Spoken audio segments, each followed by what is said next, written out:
دوستو، کیا آپ کو لگتا ہے جو آپ نے کپڑے پہنے ہوئے ہیں، جو آپ کے ہاتھ میں موبائل فون ہے، یا جس طرح آپ زندگی گزار رہے ہیں، کیا یہ آپ کا فیصلہ ہے؟ اگر جواب آپ کا ہاں میں ہے تو آپ اس دنیا کے سب سے بڑے دھوکے میں ہیں۔ اس طرح ڈیجیٹل دنیا کا ایک عالمگیر قانون ہے کہ if you are not paying for product you are the product۔ سیدھی سی بات ہے، اگر ہم کسی چیز کی قیمت ادا نہیں کرتے، اصل میں آپ وہ مال ہیں جو مارکیٹ میں بیچا جا رہا ہوتا ہے۔ ہم ایک ایسی پوشیدہ جیل میں رہ رہے ہیں جہاں ہمارے ذہن اور ہماری روح کو بیک اینڈ سے کوئی اور کنٹرول کر رہا ہوتا ہے، اور ہمیں لگتا ہے کہ ہم بالکل آزاد ہیں۔ تو ہم ایک کٹ پتلی کی طرح ہوتے ہیں، ہمارے جو ایک قسم کی رسیاں جو ہوتی ہیں، ہمارا کنٹرول ہوتا ہے اگلے بندے کے ہاتھ میں ہوتا ہے کہ وہ ہمیں کس طرح سے یوز کر سکتا ہے اور کس طرح سے وہ ہمیں یوز کرتے ہیں۔ آئیے دوستو، میں آپ کو 100 سال پیچھے لے کے چلتا ہوں۔ 19ویں صدی کے شروع میں اگر کوئی عورت سگریٹ پیتی تھی تو اسے معاشرے میں عجیب عیب سمجھا جاتا تھا۔ شریف گھرانے میں اس کا تصور بھی نہیں تھا، لیکن کارپوریٹ دنیا نے اپنا دماغ اس طرح چلایا کہ 1929 میں ایک شخص آیا، ایڈورڈ برنیز۔ اس نے کچھ سرگرم خواتین کو ہائر کیا اور انہیں کچھ معاوضے کے طور پر ہائر کیا۔ انہوں نیو یارک کی ایک بڑی پریڈ میں، یعنی کہ ایسٹر پریڈ جو ہوتی ہے، اس میں سر عام سگریٹ پینے کو کہا گیا اور خبر پھیلا دی کہ یہ سگریٹ نہیں پی رہی بلکہ یہ احتجاج کر رہی ہیں، بلکہ یہ جو سگریٹ ہیں ان کی ٹارچز آف فریڈم ہیں۔ سگریٹ کو اس نے مردوں کے برابر قرار دیا اور عورت کو اس نے آزادی کی علامت قرار دیا۔ اس سے یہ نتیجہ نکلا کہ جو چیز برائی سمجھی جاتی تھی، کارپوریٹ مارکیٹنگ نے ماڈرن اور آزاد عورت کو سب سے بڑی پہچان دے دی اس کی۔ تو سوشل کنڈیشننگ جہاں آج کی سوچ کو بدل دیتی ہے، تو اس طرح وہ ان کے جال میں پھنس جاتے ہیں۔ تو جب یہ جال میں پھنس جاتے ہیں تو پھر وہ پیسہ خرچ کرتے ہیں اس طرح سے۔ دوستو، چلیے میں آپ کو مزید پیچھے لے چلتا ہوں۔ اسلام سے قبل حضور پاک صلی اللہ علیہ وسلم کی نبوت سے پہلے مکہ میں ایک بہت بڑا سیلاب آیا، تو اس میں خانہ کعبہ کی دیواروں کو بہت نقصان پہنچا۔ قریش مکہ نے فیصلہ کیا کہ اسے نئے سرے سے تعمیر کرتے ہیں۔ اس زمانے میں بت پرستوں نے شرط رکھی کہ حلال کمائی سے اس کی تعمیر کی جائے گی اور اس میں سود، جوا، چوری یا رشوت کا ایک بھی پیسہ اس پہ خرچ نہیں کریں گے۔ مکہ کی تجارت کا مرکز تھا، جو اس میں بڑے امیر و کبیر لوگ رہتے تھے، لیکن انہوں نے اپنی خالص کمائی کو جب بھی چھانٹی کی تو اس سے اتنا تھوڑا پیسہ نکلا کہ خانہ کعبہ کی تعمیر مکمل نہ ہو سکی۔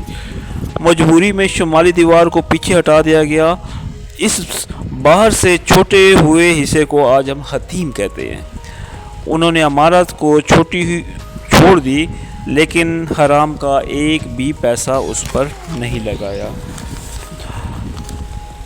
دوستو، یہ تھا اس وقت کے قریش مکہ، جو کہ بت پرستی کے نظام سے الحاق سے انہوں نے اس کے باوجود حرام کا ایک پیسہ بھی خرچ اس پر نہیں کیا۔ پیارے دوستو، آج آپ ذرا پاکستان کو دیکھیں۔ ہم کلمہ پڑھنے والے لوگ ہیں۔ ہمارے ملک کا سب سے بڑا نفسیاتی تضاد کیا ہے؟ کیا آپ بتائیں گے؟ یہاں بندہ کروڑوں روپے رشوت لیتا ہے، سود کھاتا ہے، ٹیکس چوری کرتا ہے، اور پھر اس حرام کی کمائی میں سے 5 لاکھ کا لنگر یا دسترخوان لگاتا ہے، بڑے اداروں کو چندہ دیتا ہے یا پھر عمرے پر چلا جاتا ہے۔ دوستو، اس کو نفسیات کی زبان میں گلٹ لانڈری کہتے ہیں، یعنی گناہ دھونے کا نظام کہتے ہیں۔ اپنے ضمیر کی چبھن کو ختم کرنے کے لیے یہ انستھیزیا کا انجیکشن لگاتا ہے۔ لوگ تو اس طرح سے سوچ رہے ہوتے ہیں کہ جیسے یہ اللہ تعالیٰ کے ساتھ بزنس کر رہے ہیں۔ نعوذ باللہ، ادھر سے گناہ کرو اور ادھر سے چندہ دے کر جنت کا ٹکٹ خرید لو۔ یہ ہے آج کی سوچ. ہمارے امیر کبیر لوگ ہیں ان کی سوچ یہ ہے. آج رشوت کا پیسہ لیا ہے, سود کا پیسہ لیا ہے, ٹیکس چوری کیا ہے, اور بھی مختلف ذرائع ہیں جو کہ حرام کمائی کا ایک سبب بنتے ہیں. اس طرح کی آمدنی کو کیلکولیٹ کرتے ہیں. ہمارے ہاں جو ایک بیماری ہے جو پیسہ جو ہے پیسہ اکٹھا کرنے کی. ہمارے امیر کبھی لوگ صرف پیسہ کرنے کے چکر میں رہتے ہیں.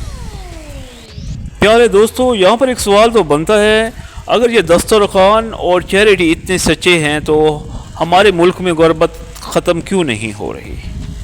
الٹا جو غریب ہے مزید غریب کیوں ہو رہا ہے؟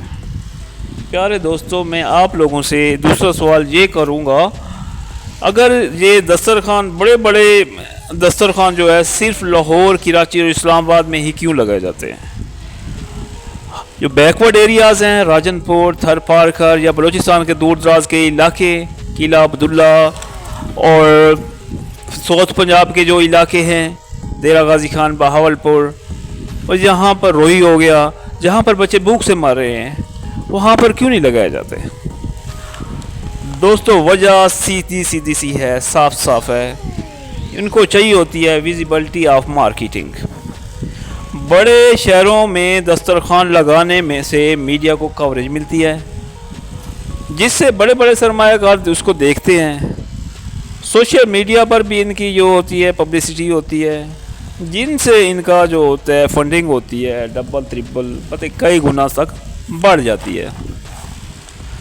دوستو, سب سے کڑوا سچ یہ ہے کہ امیر طبقہ غربت ختم کرنا ہی نہیں چاہتا. اگر سب باشعور ہو گئے, سب پڑھے لکھے ہو گئے, ان بڑے لوگوں کے دسترخوان پر لائن میں کون کھڑا ہوگا؟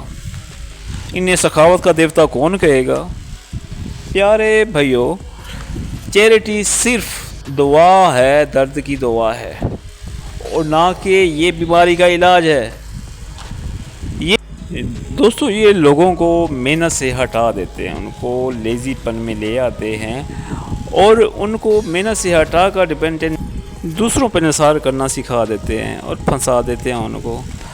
دوستو, اگر ایک غریب جو ہے ہمیشہ لائن میں کھڑا رہے گا, اس کو اپنی قسمت سمجھ لے گا, وہ مطلب ادھر سے ہی اس نے کھانا پینا ہے, سمجھ لیتا ہے کہ میں غریب ہوں, میری قسمت یہی ہے, بس یہ ہے وہ ہے. مطلب ہمارا ایک مائنڈ سیٹ بن گیا ہے. اگر آپ ویسے سٹال لگا لو تو کوئی بھی لینے کے لیے نہیں آ جائے گا. اگر آپ نے سٹال پر لکھ دیا کہ فری فری فری فری, تو آپ کے پاس لائن لگ جائے گی. ہمارے پاکستانیوں کا ایک مائنڈ سیٹ ہو گیا ہے کہ بس فری والی چیز ملے. سبحان اللہ. پیارے دوستو, دنیا میں جن ممالک نے غربت کو ختم کیا ہے, انہوں نے مفت راشن تو نہیں بانٹا. انہوں نے ادارے بنائے ہیں, اپنے ملک کو مضبوط کرنے کے لیے ادارے بنائے ہیں. انہوں نے ہمارے جیسے پاکستان میں ادارے موجود ہیں, شوکت خانم ہے, انڈیس ہے, ٹی سی ایف ہے, اور مختلف ادارے ہیں جو کہ تعلیم, صحت اور سکل دے رہے ہیں. شوکت خانم اور ٹی سی ایف اس لیے کامیاب ہیں دوستو, یہ لوگوں کو ہنر دے رہے ہیں اور ان کو پیروں پر کھڑا کر رہے ہیں. لیکن بات دوستو گھوم پھر کر واپس وہیں پر آتی ہے جو میری اور آپ کی ہے. اگر ہماری سوچ اور تھاٹس اور سوئل سلامت ہیں تو ہماری حالت بدل سکتی ہے. جب تک دوستو غریب ہمارا جو غریب ہے اس لائن میں لگنے کو اپنی قسمت سمجھتا رہے گا تو اس وقت اس کی قسمت نہیں بدل سکتی. جب تک ہمارا امیر حرام کمائی کر کے چیریٹی کرنے کی کوشش کرتا رہے گا تو اس کو اپنی بخشش کا ذریعہ سمجھتا رہے گا تو یہ نظام کبھی بھی نہیں بدل سکتا. دوستو, بدلاؤ باہر سے نہیں آتا دوستو, آپ کی اور میری سوچ سے شروع ہوتا ہے. حقیقی بدلاؤ چاہیے تو آپ کو اپنے اندر سے اپنے آپ کو تبدیل کرنا پڑے گا, اپنی سوچ تبدیل کرنی پڑے گی, تو ہم پاکستان کو مضبوط کر سکتے ہیں. دوستو, اگر ہماری ویڈیو آپ کو پسند آئی ہو تو آپ اس کو سبسکرائب بھی کریں گے، لائک کریں گے اور شیئر کریں گے، بیل آئیکن لازمی دبا دیں گے تاکہ ہماری جو نئی ویڈیوز آپ کو ملیں وہ آسانی سے آپ کو مل سکے۔